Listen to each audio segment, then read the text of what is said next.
What's good, everybody? My name is Reggie Strong, 24 years old. I'm a freshman at Moraine Valley Community College. Um, been through a lot, just like everybody in the world, but have you ever looked at death in his eyes? What's up, everybody? My name is Reggie Strong, 24 years old, freshman at Moraine Valley Community College. Um, Basketball player. I've been hooping since I was 9 years old, 10 years old. Been through a lot in life, just like everybody. No complaining, but I feel like what makes me different is that I actually seen death.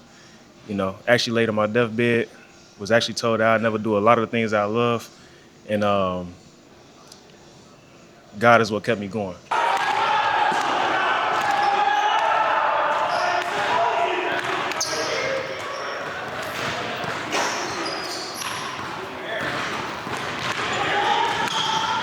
Because if you believe in God, it don't matter about religion, but if you believe in God and you just submit to God and have no fear, then He'll do it all for you.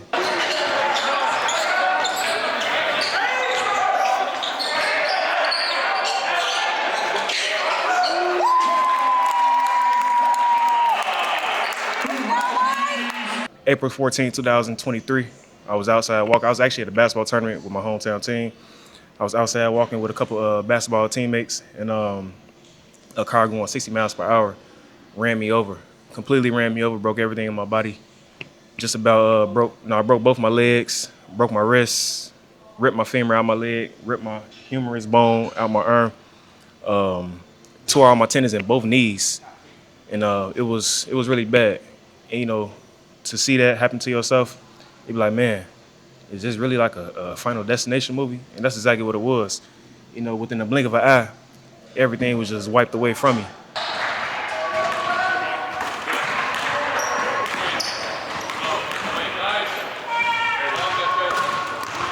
Nobody's exempt from working hard in life and just believing that life is bigger than you, because nobody's bigger than life. Because the moment you try to start figuring out what other people doing, it's okay to compare yourself, but it's not what you do, it's how you do it.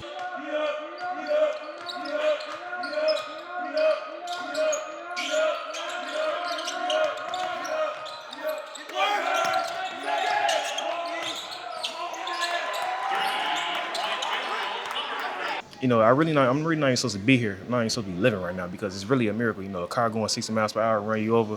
You know what I'm saying? And I ain't mentioned the part about two semis rolling past my head, missed me by that much. Took a piece of hair with them.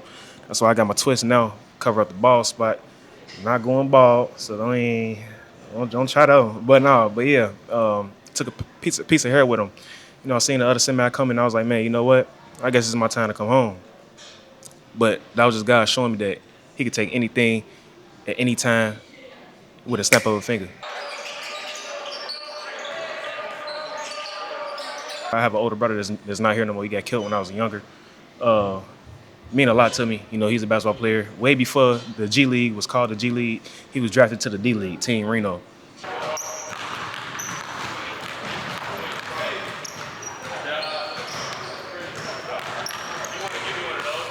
Yeah, he was got killed a couple days before the draft, couple months, something like that. But I was like, you know what? Seeing my dad having real bloodshot eyes like that, I was like, you know what, man? It's time for you to get right, Reggie.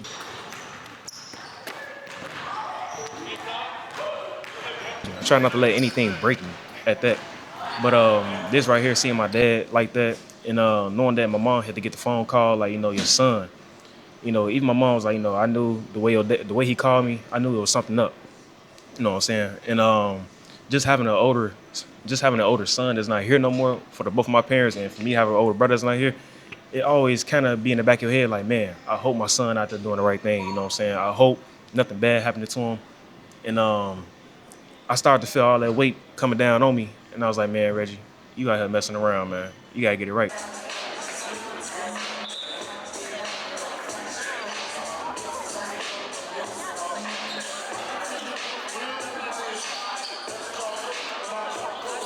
Right there in the hospital, laying on my bed, doctors coming in and out. You know what I'm saying? My arms was real big, legs were real big, whole body big. Can't even move my whole body. I could only move my neck at the time. And my parents having to do everything for me. I'm talking about everything. You name it, using the bathroom. I'm not gonna speak too much on it, but everything. And that's really rock bottom. You know what I'm saying? Being rock bottom like that, I don't wish that on nobody, but I will say that's exactly what I needed in life.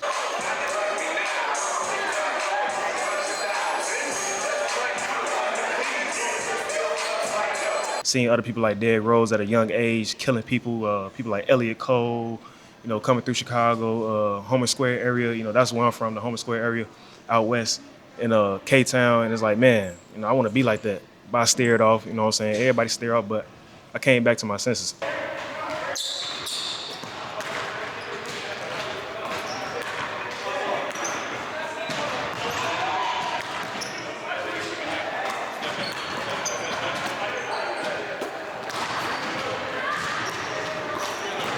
Laying there in the bed with all that pain, you know what I'm saying? It's just like unbearable pain. And me being a strong person I am, I try not to take a lot of medicine. And not taking medicine and having all that pain, it was more so like I had to psych myself out as if I don't feel no pain. Going through all of that was it was really tough for my parents to see. Cause my mom, she had to fly down from Illinois to Memphis 3 or 4 times because she's a registered nurse and she got a lot of people's lives on her hand. You know what I'm saying? She got like 20 patients a night, and it was just a lot. But the doctors were saying, they never seen nobody heal as fast as I was healing. You know what I'm saying? A lot of my suture sites, my stitches and stuff that was supposed to heal internally, they was already healing. Skin was clearing back up. A lot of the road rash that I had, as far as like scraping the ground with bed, everything was clearing up. And I just seen it right there, like God was already showing me, like, yeah, we're gonna get together real quick. But I just had to show you, like, it's time to stop playing, cause yeah, what 2023, I was 22 years old. Time is ticking. Time is not no, it's not friends. It's not a friend to no one. It just keep on rolling, keep on rolling. It's just friend. I mean, time is not your friend, but it's how you use it. You know what I'm saying?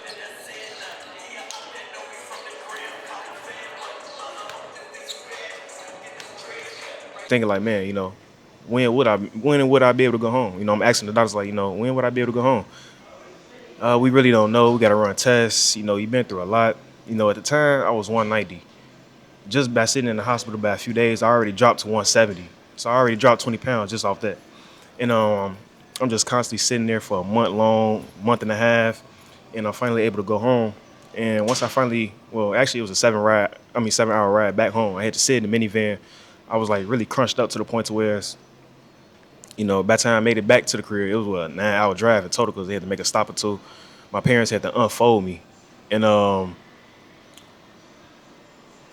it was just tough at that point. I was doing physical therapy, but then I was like, you know what? I'm kind of doing physical therapy because I be at Planet Fitness myself while I'm in a wheelchair, doing my own workouts, like doing the leg press, already doing 80 pounds. It might not have been good for me, but, people always say, listen to your body. But I was already doing 80 pounds. And that physical therapy, they got me doing 10 pounds, 20 pounds. So I was like, man, it's like, it's really not me, man. I know what I really need to do because all my life, if you know me, you know that, I can get you ready for the Marines by tomorrow. Get you ready for the Army by tomorrow. So I just started doing my own thing, quit my own therapy. And I was really in the house just forcing myself to walk, forcing myself to just accept the fact, like Reggie, they say you'll never walk again, but we gonna force it. We ain't taking no for an answer. We was just playing at a real high level. You know what I'm saying? You was once a Division I high major recruit. We not gonna let all that go in the drain. You know what I'm saying? So it went from me doing all that to actually getting back on the court, and even through the whole process of me like just learning how to stand up, I'm like, well, if they told me I never walk, that means I should never be able to stand. So I just took it from there, like, okay, now it's really trying to lock in on myself. That's when I really started to lock in spiritually, eating right, meditating, journaling. I do a lot of journal, I write poems and stuff and everything. Just talking to myself through writing, you know what I'm saying? Write about my day, write about how I feel, you know what I'm saying? Write about my goals, write about my past, write about how I got better as a person, write about the things that I need to get better at.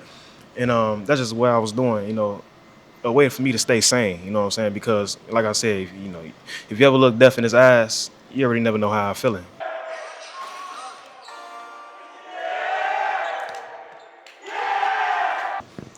My shooting hand, actually, my left hand, the hand I'm holding the mic with, it was broken. And the doctor was like, man, Reggie, you might have to switch to your right hand if anything. And I was like, nah, I ain't rocking with that. I'm left hand. I like being left hand. I'm different.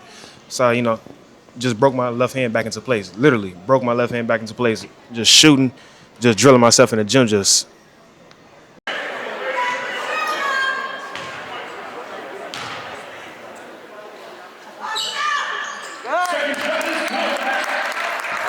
because I knew in the back of my head, like, Reggie, it's really go time. You really look at it, taught myself how to walk about 2024 April.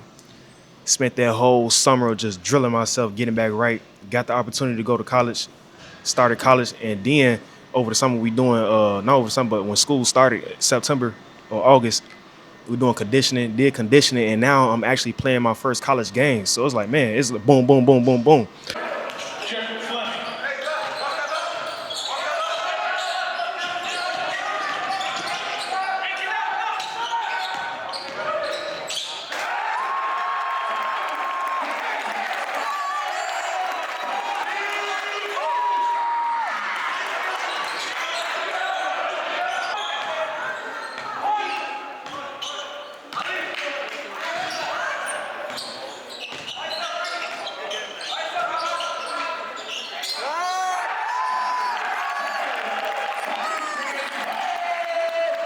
Hey, can you go through it?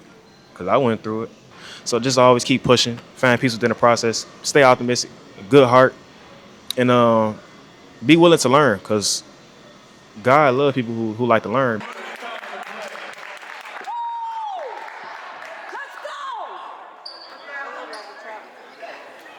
number 11, Cotton Miller, his first team second. At the line, shooting the end one, number 1, Ricky Hill. The basket counts. The basket counts. No, he didn't. Stay tuned, man. This is Behind the Jersey with Reggie Strong. Peace.